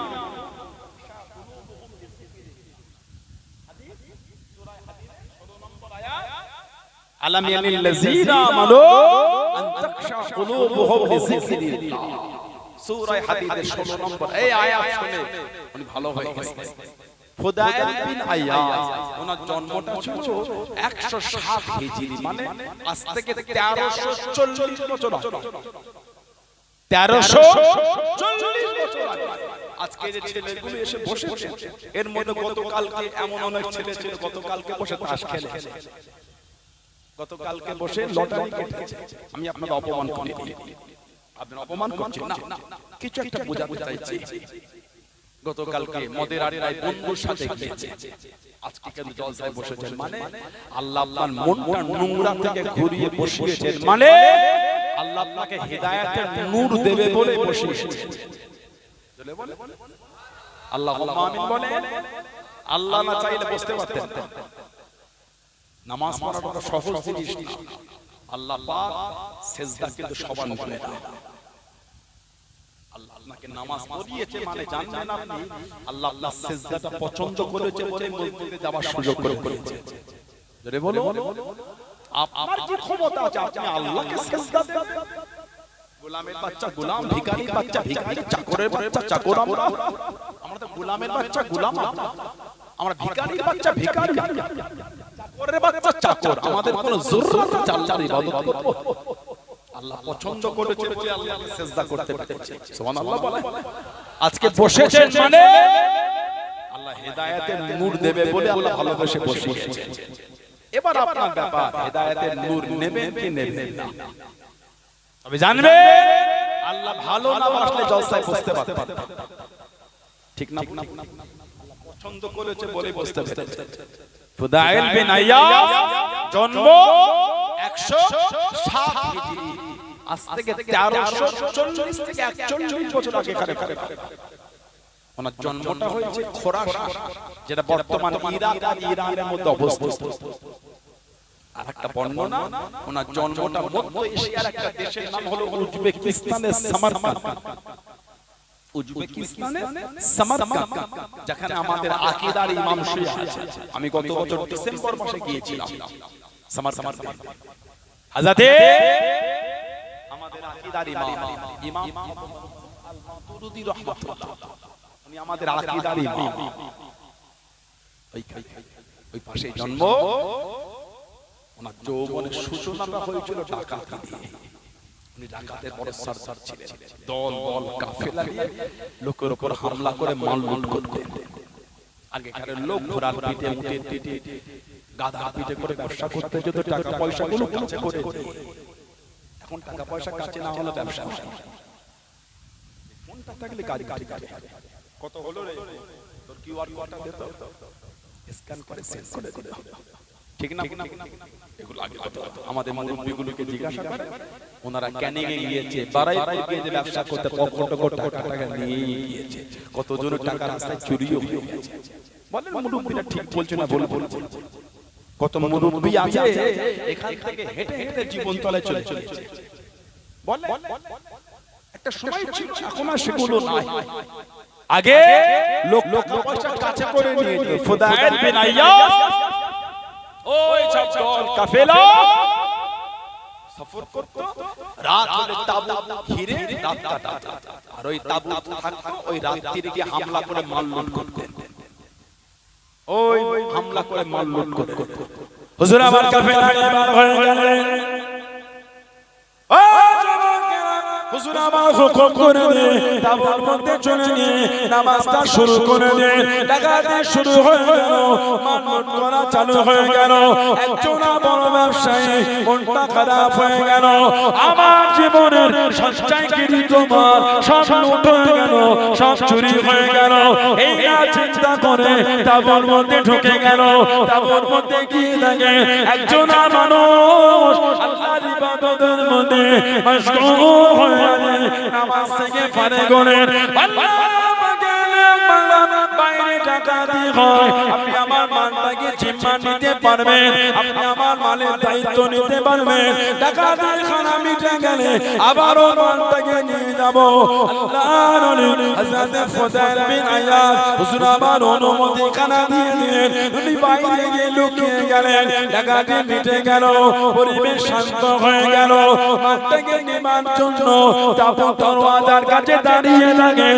যারা ডাকাতি করছিল তারা ওনাকে গোল করে ঘিরে বসে আছে। মনটা খারাপ হয়ে গেল, মনটা নরম হয়ে গেল। চিন্তা শুরু করে দিন, আমার মাল আর পাবো না, আমার মালটা লুট হয়ে গেল, আমার মালটা নষ্ট হয়ে গেল। আল্লাহর ওলি হযরত ফুদাইল বিন আইয়াস রাহমাতুল্লাহ আলাইহি হুজুর আমার হুকুম করে দিলেন, ও সাথী সঙ্গী গণেরা, এই মালটা ফিরিয়ে দাও, এই মাল আমি নেব না। উনি যখন আমার কাছে মালটা জিম্মা দেয়, আমি তখন নামাজ পড়ছিলাম, আল্লাহর ইবাদত করছিলাম। এই মালটা আমার জন্য নয়, আল্লাহর জন্য আমাকে দিয়েছে।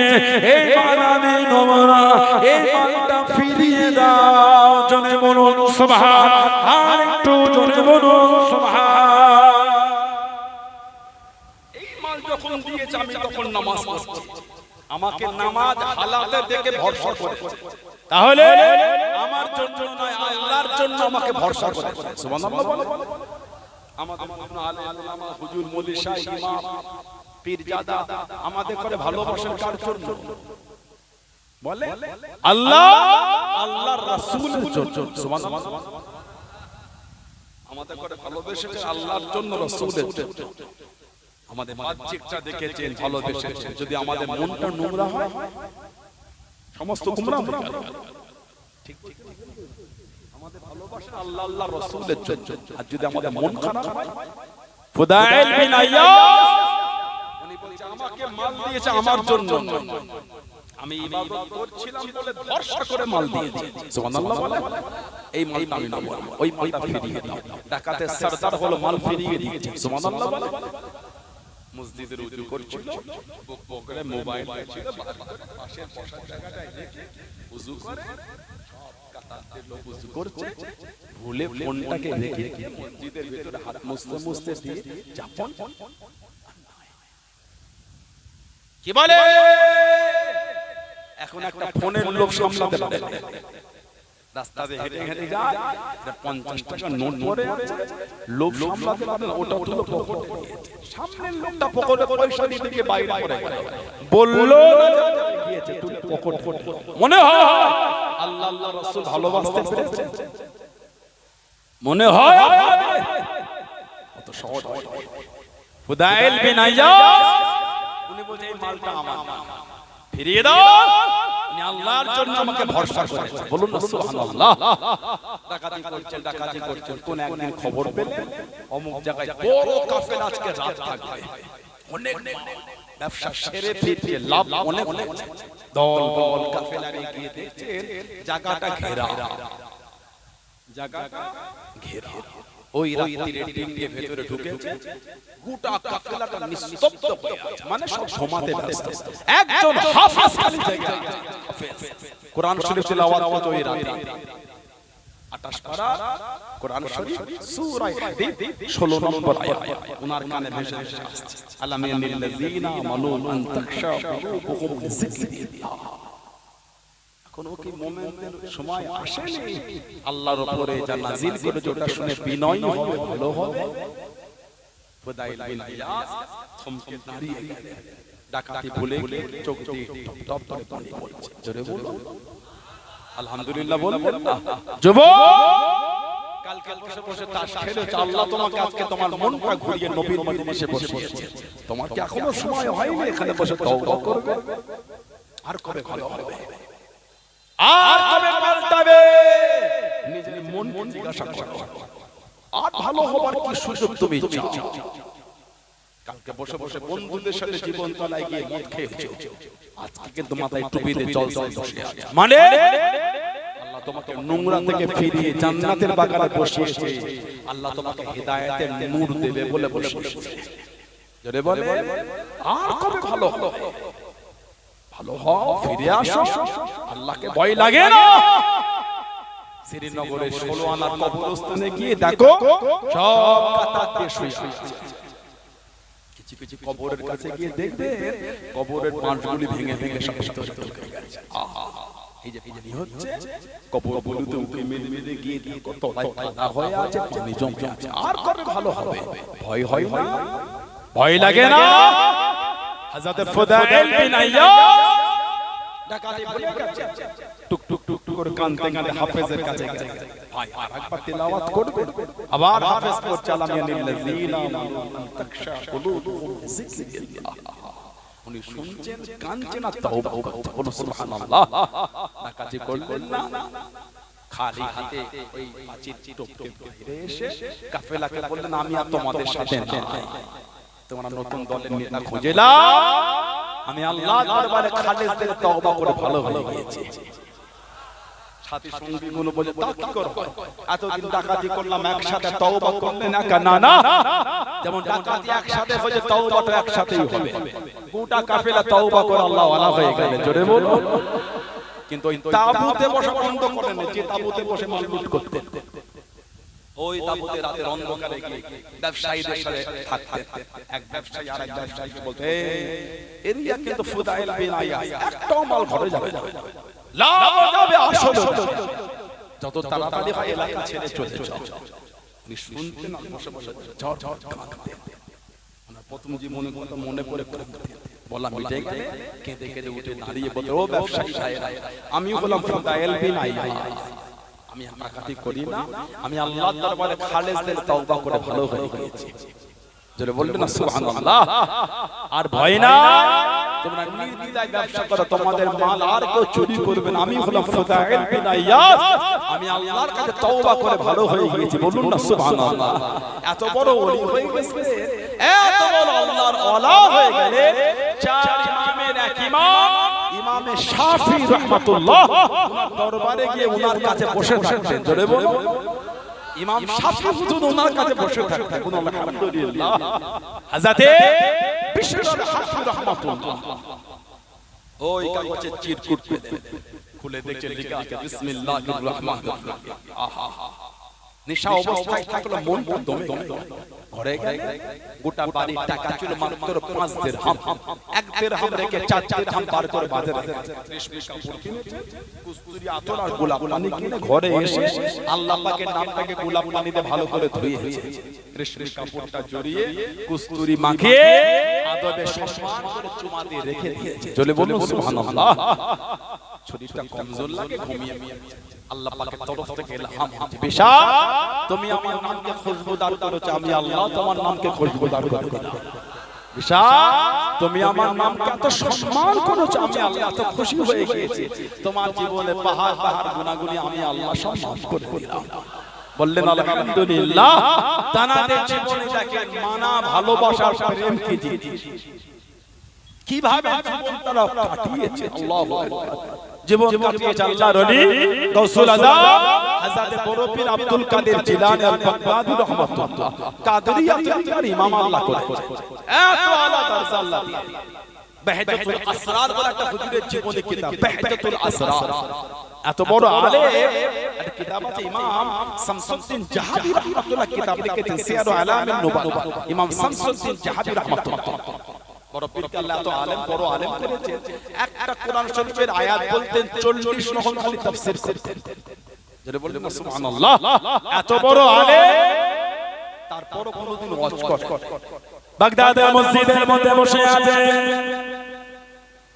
ও যুবকেরা ও আমার নবী বাজানেরা মায়েরা বোনেরা মগেরা আল্লাহর ওলি গাউসুল আজম হযরত বড় পীর রাহমাতুল্লাহ আলাইহি বাগদাদের মসজিদের মধ্যে বসে আছেন কিছু যুবক কাছে বসে আছে হুজুরের কথা শুনে না হুজুরকে গুরুত্ব দেয় না আল্লাহর ওলি মনটা খারাপ হয়ে গেল চোখ দুটোকে বন্ধ করে নিলেন ও যুবকেরা আল্লাহ পাকের হুকুমে আল্লাহ নবী দুনিয়ার বাদশা হাবিবুল্লাহ জনাব মুহাম্মদুর রাসূলুল্লাহ সাল্লাল্লাহু আলাইহি ওয়াসাল্লামের সাথে দিদারটা নসিব হয়ে গেল আল্লাহ নবী জিজ্ঞাসা করলেন ও আব্দুল কাদের এত বড় আলেম হয়েছো এত বড় শিক্ষিত হয়েছো ওয়াজ কেন করো না বাবা নসিহত কেন করো না বাবা ইয়া রাসূলুল্লাহ আল্লাহ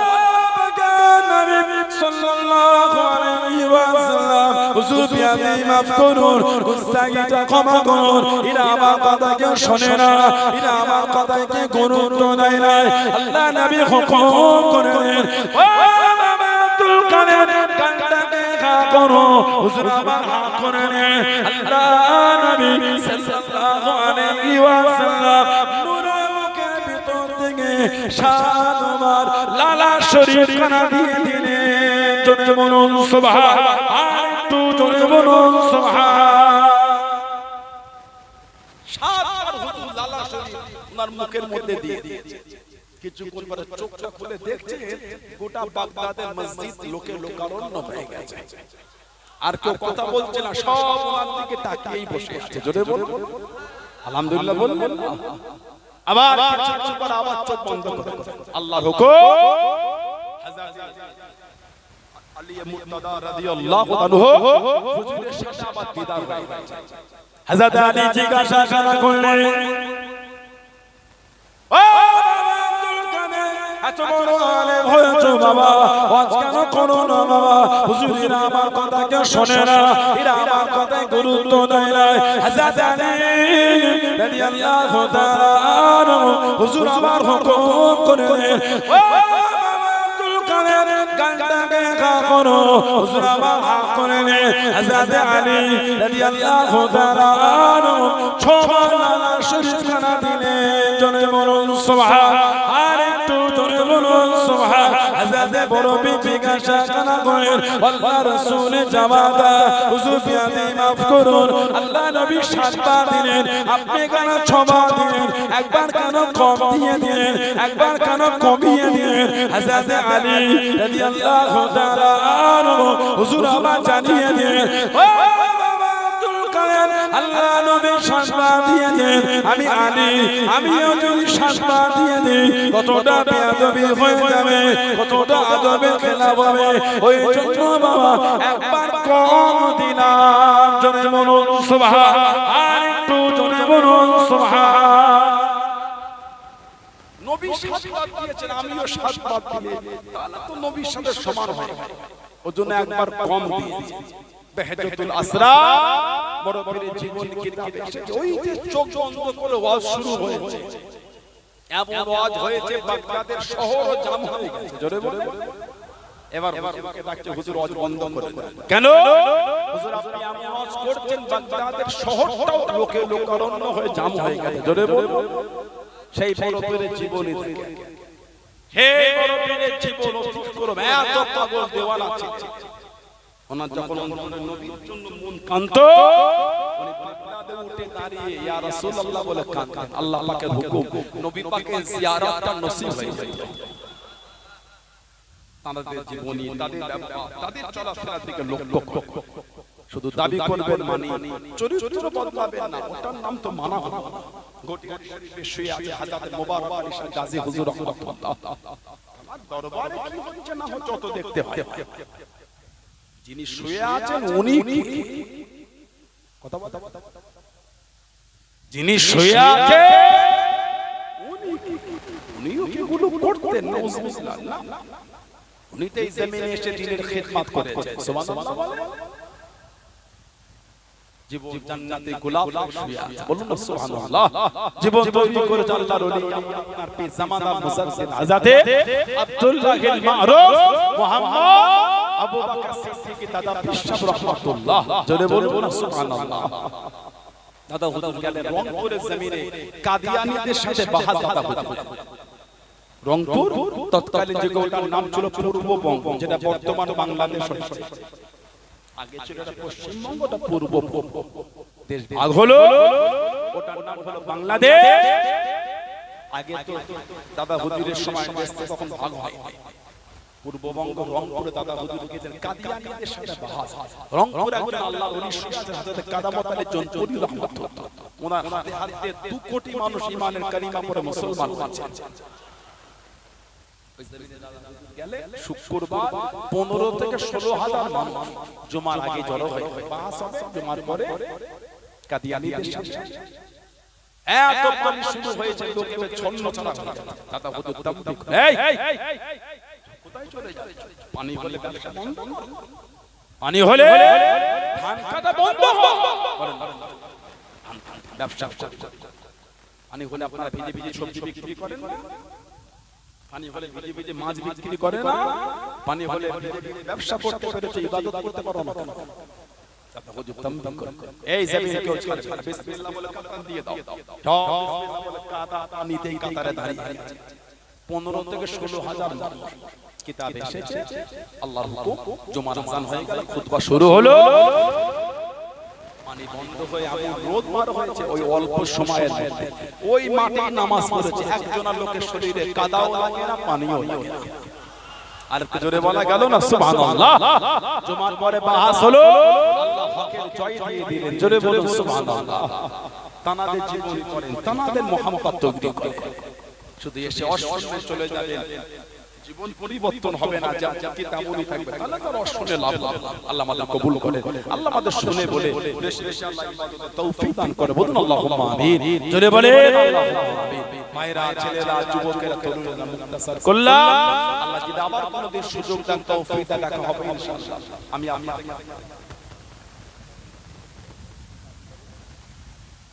ছেলেগুলো বলল কই কোথায় গেল, কমিটি ভাই ভাই কি বলছিলেন, খাতা পেনটা কো আনো, এই যে আপনারা মাহফিল সব খুশি আপনারা নাকি, আমি আশাদের বেজার হয়ে গেল একটু গত সপ্তাহে 11 তারিখ, আজকে 18 তারিখ, 11 তারিখে সকালে ফিরলাম, একটু ঠান্ডা গরম শরীর একটু অসুস্থ, ওখানে এত গরম 48 ডিগ্রি 50 52 ডিগ্রি সেলসিয়াস, ইরাকে এত উত্তপ্ত, ওর উপর আবার লুহু হাওয়া চলছে, অতিরিক্ত গরম, ঠান্ডা পানি তো খাওয়া হয়েছে, গরমে তো হাত যাচ্ছে না, ঠান্ডার দিকে তো হাত যাচ্ছে। 48 ডিগ্রি মানে কি ভাবছেন আপনি? আমাদের দেশে 38 40 হলে তাতে আমরা কেমন কাবু হয়ে যায়। পূজার সময় দু বোতল ঠান্ডা পানি নিয়ে বসেছে, বলে এইদিকে তাকাও, ফল নেমে নিয়ে নাও, পানিতে হাত দিও না। আল্লাহর হুকুম, সবই আল্লাহ পাকের মার্জি। সুস্থ থাকা আর অসুস্থ সবই আল্লাহ পাকের হুকুম। সুস্থতা হলো নিয়ামত আর অসুস্থতা হলো ওয়াসিলা। বিমার দিয়ে আল্লাহ গুনাহ maaf করে। সুস্থ থাকা হলো নিয়ামত আর অসুস্থ হওয়াটা হলো ওয়াসিলা। আল্লাহ পাক তানার নেক বান্দাদের, মুমিন বান্দাদের বিমার দিয়ে, রোগ দিয়ে আল্লাহ জীবনের সগীরা গুনাহগুলি গুনাহগুলিকে আল্লাহ maaf করে। ওজন্য বিমার হলে, রোগ হলে অধৈর্য হতে হয়। আল্লাহ দিয়েছে, আল্লাহ ভালো করে কথা বলি না। আল্লাহ আমাদের সকলকে সুস্থ রাখুন, আল্লাহুম্মা আমিন। জোরে বলে আল্লাহুম্মা আমিন। এই যে মাহফিলটা হচ্ছে সব খুশি তো আপনারা নাকি? আগামী বছর হবে না বন্ধ করে দেবে? ইনশাআল্লাহ বলে জোরে বলেন আল্লাহুম্মা আমিন। এতগুলি ভাইরা আছেন, যুবকেরা, তরুণেরা, মুরব্বিরা আছে, সবাই মিলে দিয়েই করেছে। না দিলে এত সুন্দর হলো কি করে? যদি না দিতেন এত সুন্দর হতো? গরিব মানুষ কম দিয়েছে, ধনী মানুষ বেশি দিয়েছে, সবাই মিলে দিয়েই তো আল্লাহ করিয়েছে। আবার আগামী বছরের জন্য কার বাবা আছে, মা নাই, কার মা আছে, বাপ নাই, কার দুটোই নাই, আস্তানারা কবরের মধ্যে এতিমের উপরে পড়ে কেবল একটু দোয়া, কেবল একটু সওয়াব দিতে আর কিছু না। কি ব্যবসায় বরকত নাই, সংসারে বালা মুসিবত কাটে না, রোগ বিমার ছাড়ে না, সেই নিয়ে আগামী বছর এই মাহফিলের জন্য আজ বললে কালকে দুধ, আজকে মারা গেলে কালকে দুধ। নিজের পরকালের জন্য মুরব্বিরা চলে গেলে বাপ বলো আসবে না, মা বলো আসবে, আস্তারা এতিমের মতন করে করে কাঁদতেছে, একটু দোয়া আর একটু সওয়াব আর কিছু। তাদের মুখের দিকে তাকিয়ে তাদের আখিরাতের কথা ভেবে, নিজের আখিরাতের কথা ভেবে কত পয়সা ব্যয় করে, কত পয়সা কত টাকায় উড়িয়ে দিলেন খরচা করে। আগামী বছর এই মাহফিলের জন্য বলে মুরব্বিদের মুখের দিকে তাকিয়ে 2000 টাকা কে দেবে? আগামী বছর এতগুলো ভাই বাপজি যুবকদের মধ্যে 2000 টাকা কে দিচ্ছে? ভালোবেসে হাতটা তোলে, মনটা বড় করে বলে আগামী বছরে 2000 টাকা কে দেবে? কি গরিবের মধ্যে 1000 টাকা হয় তাই এতগুলো ভাই বাপজিরা, ছেলেরা, তরুণেরা আছে, মনটা বড় করে হাত তোলে, ভাইয়েরা, ছেলেরা নামটা বলে, মুরব্বিদের মুখের দিকে তাকিয়ে আগামী বছরে 2000 টাকা দিবার কি আছে? বর্তমান 2000 টাকায় 20 লিটার গাড়ির পেট্রোলটাও হচ্ছে না। বলে মুরব্বিদের মুখের দিকে তাকিয়ে 2000 টাকা আগামী বছরে কে দেবে? এতগুলো ভাই বাপজিরা, ছেলেরা, তরুণেরা, যুবকেরা, ব্যবসায়ীরা কত পয়সা কত টাকায় উড়িয়ে দিবে। মনটা বড় করে হাত তোলে, মুরব্বিদের মুখের দিকে তাকিয়ে বলে কি গরিবের মধ্যে 1000 টাকা হয় তাই দেন। ছেলেরা, ভাইয়েরা বলে আগামী বছরে গরিবের মধ্যে 1000 টাকা কে দেবে? কি বলে? জুম্মান গাজী, উনি বলছেন 1000 টাকা দেবেন। জোরে বলুন আলহামদুলিল্লাহ, জোরে বললেন না মারহাবা। এই ছেলেগুলো গলায় জোরে নারায়ে তাকবীর। কত আব্দুর রফিক গাজী 1000 টাকা দেবে বলছে, জোরে বলুন আলহামদুলিল্লাহ, জোরে বলুন মারহাবা, নারায়ে তাকবীর। আল্লাহ কবুল করে, বলুন আল্লাহুম্মা আমিন। আর নাম বলে 1000 টাকা কে দিলেন? হাত তোলে। আগামী বছর 1000 টাকা কে দেবে? ধনী মানুষ যদি বেশি করে 2000 টাকা দেন, আল্লাহ দিয়েছে। ভালোবেসে মনটা বড় করে হাত তোলে, ছেলেরা, ভাইয়েরা, তরুণরা মনটা বড় করে নাম বলে আগামী বছরে 2000 টাকা কে দিবে?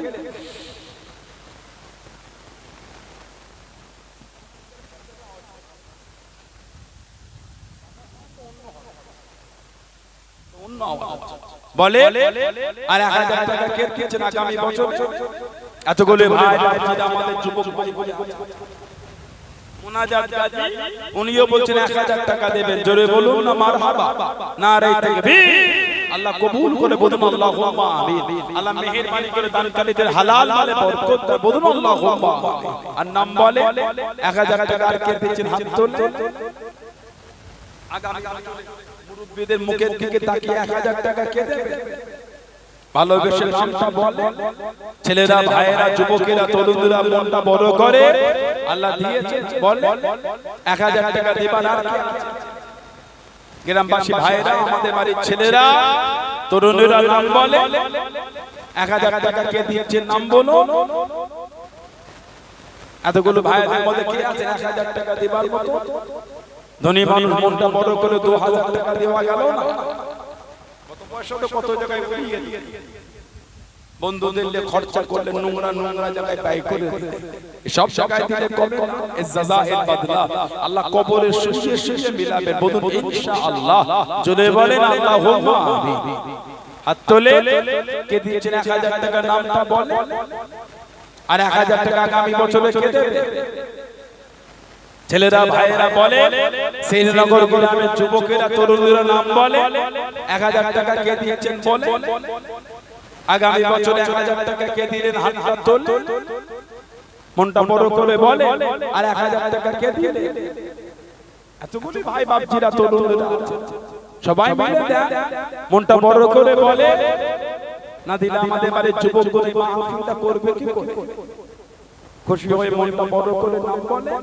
1000 টাকা আর কে দিলেন যুবক ভাইরা হাতটা তোলে মুরব্বিদের নামে 1000 টাকা দেন কি এক বস্তা চাল দিবেন 25 কেজি চাল মেহমান বাড়ির জন্য আগামী বছর মাহফিলে মেহমান বাড়ির জন্য এক বস্তা চাল হাত তোলো এতগুলি ভাইদের মধ্যে কে আছে নাম বল এক বস্তা চাল কে দেবে আগামী বছর মাহফিলে মেহমান বাড়ির জন্য এক বস্তা চাল কে দেবে কে 1000 টাকা দিবেন তাই দেন 1000 টাকা দিলে আপনি গরিব হয়ে যাবেন না না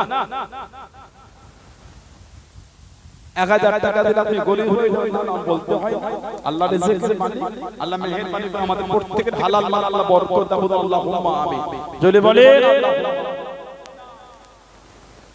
ইসরাফিল আমার ওই ভাই ইসরাফিল গাজী উনিও বলছেন 1000 টাকা দেবেন জোরে বলবেন না মারহাবা এই ছেলেগুলো কাজের নয় রে বাবা নারাই তাকবীর সম্মানীয় দাদাগণ বলেন জিন্দাবাদ সম্মানীয় দাদাগণ আলাউলাদ আব্বা আম্মা বংশে মাই মুরব্বিয়ানগণ বলুন জিন্দাবাদ নারায়ে তাকবীর আল্লাহ আর নাম বলে 1000 টাকা আর কে দিয়েছে হাত তোলো ওই ভাইটার নাম শাহিদুল আমার এই শাহিদুল ভাই উনিও বলছেন 1000 টাকা দেবেন জোরে বলুন আলহামদুলিল্লাহ না মারহাবা নারায়ে তাকবীর আল্লাহ কবুল করে বলুন আল্লাহুম্মা আমিন আর 1000 টাকা কে দিবেন ছেলেরা নাম বলে আগামী বছরে 1000 টাকা কে দিল খুশি মনে মনটা বড় করে 1000 টাকা দেন এতগুলো ভাই ভাইজিরা দিতে হয় মুরব্বিদের নামে 1000 টাকা দেন ছেলেরা ভাইয়েরা বলে 1000 টাকা আর কে দিয়েছে কে এক বস্তা চাল দিবেন তাই এক বস্তা চাল মেহমান বাড়ির জন্য মনটা বড় করে হাত তোলো মনটা বড় করে নামটা বলে এক বস্তা চাল হলে তাই মেহমান বাড়ির জন্য 25 কেজি চাল কি 1000 টাকা দেবেন তাই এতগুলো ভাই ভাই তরুণদের মধ্যে আর 1000 টাকা কে দেবে হাত তোলে ভালোবেসে মনটা বড় করে নামটা বলে দিতে হয় আল্লাহ দিয়েছে খুশি মনে হাত তোলো ছেলেরা নামটা বলে 1000 টাকা আর কে দিয়েছে নাম বলে জাকির গাজী কই জাকির গাজী মসজিদে কত দেবে 2000 টাকা দেবে বলছে যদি বলুন মারহাবা হলো না নারায়ে তাকবীর আল্লাহ কবুল করে বলুন আল্লাহুম্মা আমিন আল্লাহ মেহেরবানি করে দানকারীদের বাড়িতে শান্তি দান রহমত দান বরকত দান উন্নতি দান বলুন আল্লাহুম্মা আমিন নারায়ে তাকবীর মাশাআল্লাহ মাশাআল্লাহ আল্লাহ বরকত আর 1000 টাকা কে দিয়েছেন হাত তোলে আগামী বছরে আর 1000 টাকা কে দেবে এতগুলো ভাইদের মধ্যে যুবকদের মধ্যে মনটা বড় করে ছেলেরা নাম বলে হাতটা তোলে 1000 টাকা দিবার আর কি আছে মনটা বড় করে নামটা বলে